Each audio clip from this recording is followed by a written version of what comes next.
All right, this video is on affirming experiences versus traumatic experiences. You can see on the left-hand side, you've got the affirming experiences, and what does that mean? Let's say that you were raised in a family, both parents present, both parents loving. By all appearances, everything looked great. You will then grow up in many areas of your life being able to make good predictions, accurate predictions. You're not engaged in a lot of dysfunctional behavior. You can get yourself into the flow. Reality is not a lot of people get to have this experience. It seems that life is designed so we can have challenges, at least that's my belief. When we have challenges, we will then, this traumatic experience, they will create a belief. Remember, we've talked about experiences lead to beliefs, beliefs lead to behavior.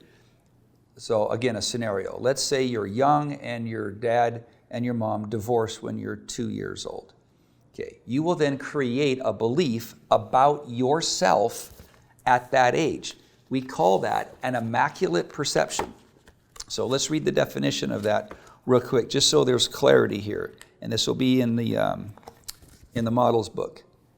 An immaculate perception is one's belief bias based on experiential blindness.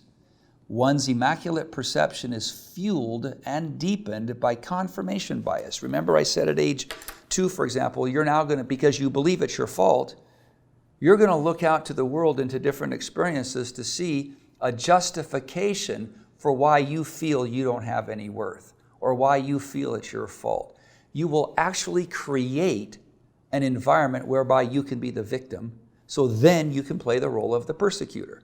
So when you play the role of the victim, you're simply following your confirmation bias. That's how the immaculate perception is developed.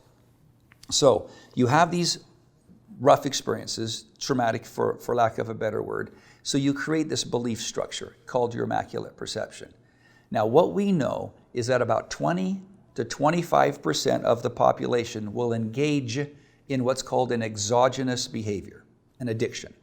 Well, if you look at the definitions, alcohol, illegal drugs, prescription meds, okay, that's about 20 to 25. I don't know what the percentage is for the rest of them, energy drinks, coffee, marijuana, smoking. But regardless of what it is, it's a way for us to medicate, to cope with life. I just read a study this morning, the military just came out. They know that humans need 8 to 9 hours of rest per night. The military on active duty when they're home gets 5. That's the average, 5 hours of sleep per night. Well, that means those people who are defending our country are operating at a compromised awareness, a compromised IQ, a compromised EQ. So what they do is they're now measuring, there's an app out that measured how many cups of coffee you need to compensate for the lack of sleep you get. So if you're 3 or 4 hours below, you need X amount of caffeine in your system to function.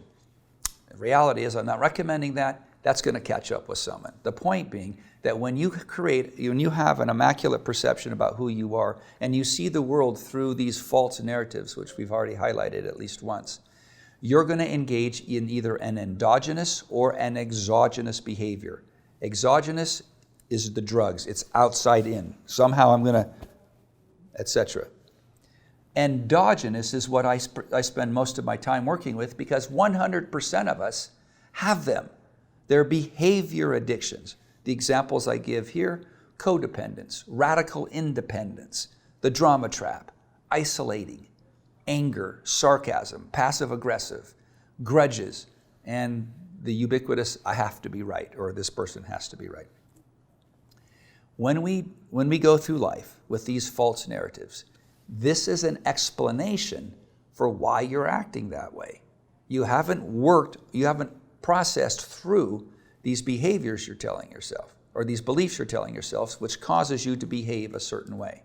So as a recap, if things go well, you have accurate prediction, you can move into the flow. If they don't go well, which is all of us, this is what you're going to go through.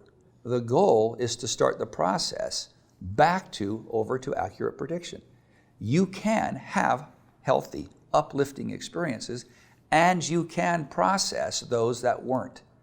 And we'll be continuing this narrative to help you understand how you can start creating new habits, to create a new belief system so you'll have new experiences so you can create the new belief system. Okay, Thanks for listening to this one. We'll talk to you in the next one.